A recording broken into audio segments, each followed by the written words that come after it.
Welcome to the Better Together podcast, where we look at ways that we can work together and we can help each other as we minister to the Lord or minister for the Lord.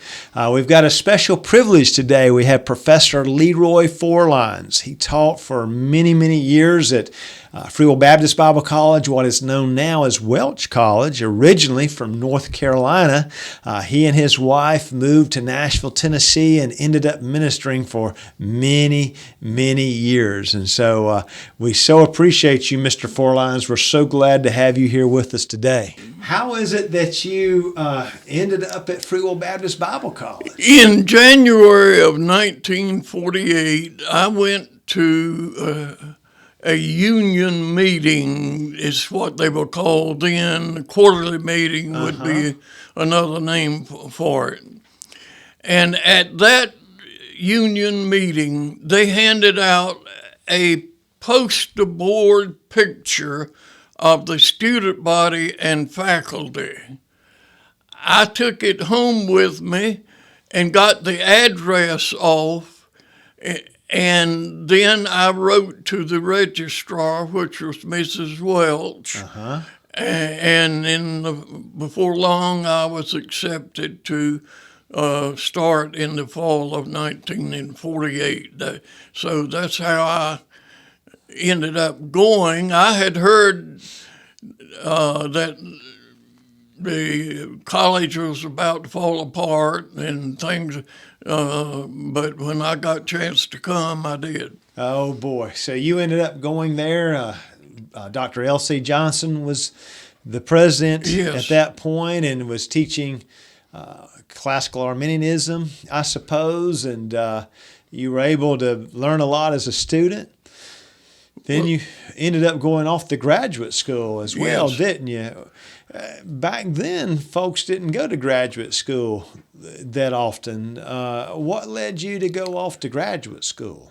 I want to go back and mention a course that Dr. Johnson taught called Armenian theology, and what it was for us to find out whether we were Armenian or not.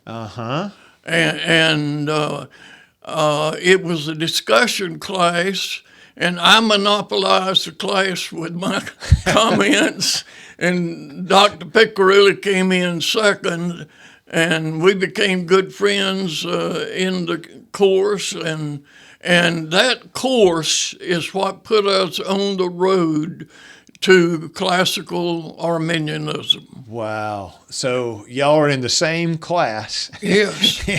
Dr. Johnson's teaching it, and that's what got a lot of this going, I see. Yes, and Dr. Johnson brought up Winona Lake School of Theology to me. He had been there one term, and he encouraged me. So in 1954, I went for the first session. Now, Winona Lake School of Theology was the only summer school that on the level of theology in graduate school that was operating in the nation at that time. Wow. And therefore, they were able to bring the top line professors. In fact, my professors at Winona Lake School of Theology actually would be considered a who's who of the evangelical theological world at that time. It was a wonderful opportunity. Yes. And I had people like Edward J. Young, Carl F. H. Henry, Kenneth Conser, it was the envy of other people, how many different professors that we had. Of course, it was under a lot of stress. We met 6 days a week, 4 class periods a day, and it really kept you moving. But it had its fallbacks, but the pluses were stronger. That's what put me into the company of the great theologians of that day. I think I mentioned Carl Henry. Yes, is one of the ones. Wow, that is something that's pretty exciting. So, I guess a lot of things were being worked out in your mind and your heart. Yes, there was the tension between what was still being called at that time the fundamentalist New Evangelical controversy, and they were more of the New Evangelical slant, but they were solid, and it furnished me a contact with the people who were making the news, and so on. So that's how I went to Winona Lake School of Theology. Now, how I went to Northern Baptist Theological Seminary was with my wife's prodding. In fact, about it, she had prodded me on up to Winona Lake. So she deserves most of the credit. And so in 1959, I graduated from Winona Lake with an M.A. In Bible and theology. And then in I went to Northern Baptist in 1960 and graduated in 1962 and came back to the Bible College to teach. And then some years later, I went back. The Winona Lake had moved to Chicago, and they called it the Chicago Graduate School of Theology there. And I got a THM from that school, and that had taken so much out of me that I made up my mind I would not put my family through any other pressure. And so that ended my formal theological training, but I haven't felt hurt by it. It did not slow you down, did No. it? So, and we were still able to get biblical systematics first, later the quest for truth. And actually, the ethics book was the first one. Was that the first one? Yeah, and it was printed in 1973. Now, Roger Reeds asked me, I had taught it in school in a Sunday school class at Donaldson, and he asked me to write it in 13 lessons for Sunday school. That's why it's 13 lessons. Okay. And so it was published in 1973. So that instead of it being Sunday school lessons, that turns into a book and ends up being a class and so forth? Yes. Now, the book that you have there, Biblical Systematics,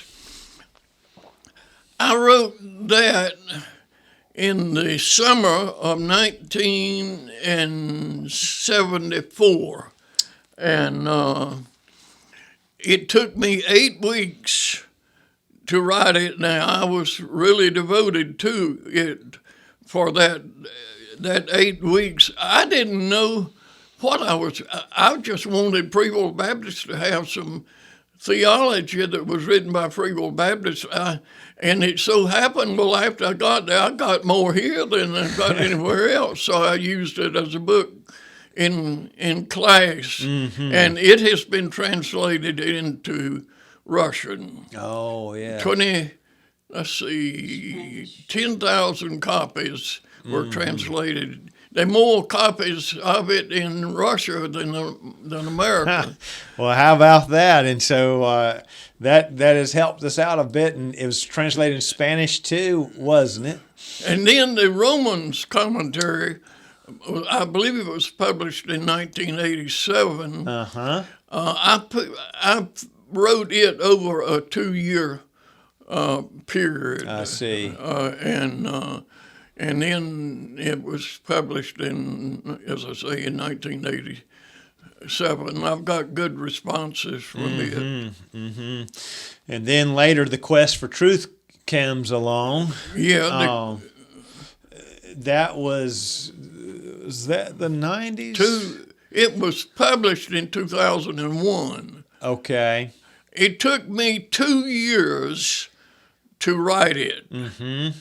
And then it was published in 2001. And I kept in touch with Matt Pinson and Steve Ashby during that time. And they made a good contribution to my writing that. We enjoyed working together for it.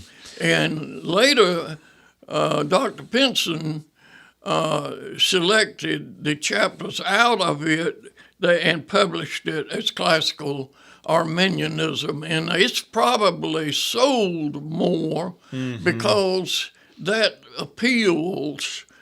And classical Arminianism has come on the scene as a result of Free Will Baptist Bible College, and I have been called the face of classical Arminianism, and I get calls, emails occasionally from people in other countries that have read it and write me something about it.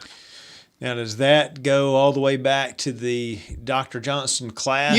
Yes. And the foundation of classical Arminianism was laid in that class. Wow.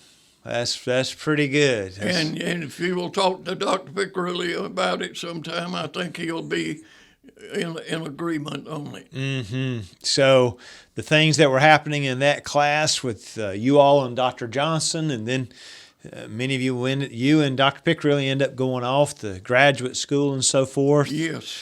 Doing your writings and so forth. And now it is kind of interesting that there is a lot more interest in classical Arminianism. Some people refer to Reformed Arminianism. A lot of people know about classical Arminianism, and some of them have used a different name for it, but it's the same thing, whether Dr. Pinson or Dr. Pickerilly or give it a name. It's the same thing. So some of our folks out there may not know a lot about Free Will Baptist or may not know a lot about classical or Reformed Arminianism. We would suggest they should look at Quest for Truth and maybe even just buy the book Classical Arminianism and study it there. Yeah. Dr. Pinson also has a new book out called The Apologetics of Leroy Forlines that you guys have done. That would be probably a good place for folks to look as well. Yes, if they're interested in apologetics, and people should be. We should want to know that in this day and time. Tell us a bit, though, maybe for the novice or the new person, define for them classical or Reformed Arminianism. Kind of explain it in a nutshell. Classical Arminianism, I chose the name classical because it's the Arminianism that Arminius advocated. The Reformed Arminianism is looking at it from a theological point of view, how it compared with other, and they consider it to be a part of the Reformed movement. Now, that's new for most people to think of Arminianism as being a part of the Reformed movement. But Dr. Pence and Dr. Pickering have explored that part more than I have. But you basically were saying the way going back to Arminian or Arminius' original teachings was kind of a way to focus. And by the way, I went over to Vanderbilt Joint University Library and checked out the writings of Arminianism, and so I had done quite a bit of research in it to find out. See, Dr. Johnson really wanted us to find out really who we are, who we were, and I think that we got anchored pretty well in the right place. It sounds like it. And so he was really trying to stress we need to know who we are. Yes. That's a message that needs to continue to. And there were so many different ideas about Arminianism until we needed a little more definition of who we were. And it turns out that we are the Arminians of the type that Arminius himself was. So we're really closer to Yes. him, aren't we? Yes. So we kind of lay that out in a nutshell. It's laid out in these different books, and you taught that across the years there at Free Will Baptist Bible College, now Welch College. Yes. And we're able to teach many pastors, many people that went on to be pastors. Why is it so important that we stress classical Arminianism today? Why is it important in our day and time? I think it helps us clarify who we are from the advocates of eternal security. And eternal security used to be really taught and advocated from a very careless point of view. They would tell people if they'd make a profession of faith, now no matter what you do and what you don't do, when the roll is called up yonder, you'll be there. And I think a lot of those that made that empty profession, when the roll is called up yonder, they won't be there unless at a later time they got converted. And so it's a way of explaining them. And I'm concerned about somewhere or another in the evangelical world, we're not pushing the idea that there is a real change. There is a new birth. And as a result of that new birth, people are changed. They are new creatures. And another thing, I don't hear any talk about desire for revival. Maybe somebody else does, but I don't. And we're in bad need of more depth in the evangelical church world. I think that so much of it passes by for what I have called cheap, easy believism. Yes. So you've taught that over the years, how it's it's important to not just to really believe and really be changed. Yes. And so it's important that we do remember that in stressful revival as well. Yes. Now there's also been, you were also pushing back against really incorrect teaching about Arminius, weren't you? Arminianism. Yes. So talk to us a bit about that, some of the things that just aren't really... Well, the majority of the people today who claim to be Arminians are those who believe in the second work of grace or something like that, and which is very different from the way that we teach it. And let me just make an observation.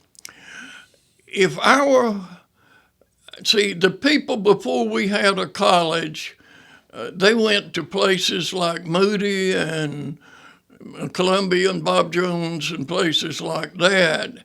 If they had been going to Methodist schools instead, we might have been that type of Methodism, Arminianism today.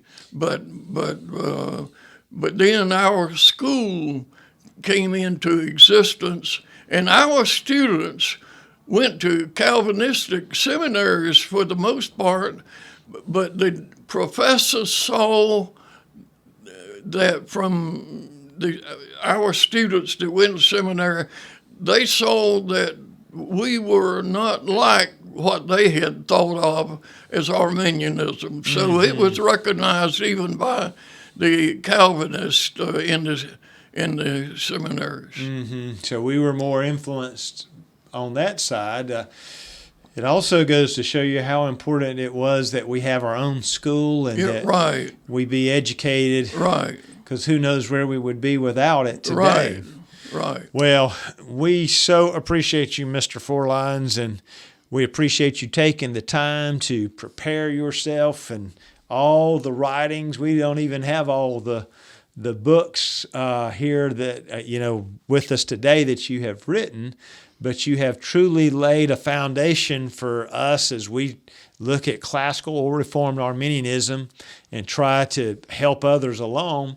So we appreciate you, and we appreciate Dr. Forlines too, and the good work that she did all across the years. So convey that to her too when you get a chance to talk to her. And we appreciate her as well, and the good work both of y'all have done over the years in your ministry for Free Will Baptist.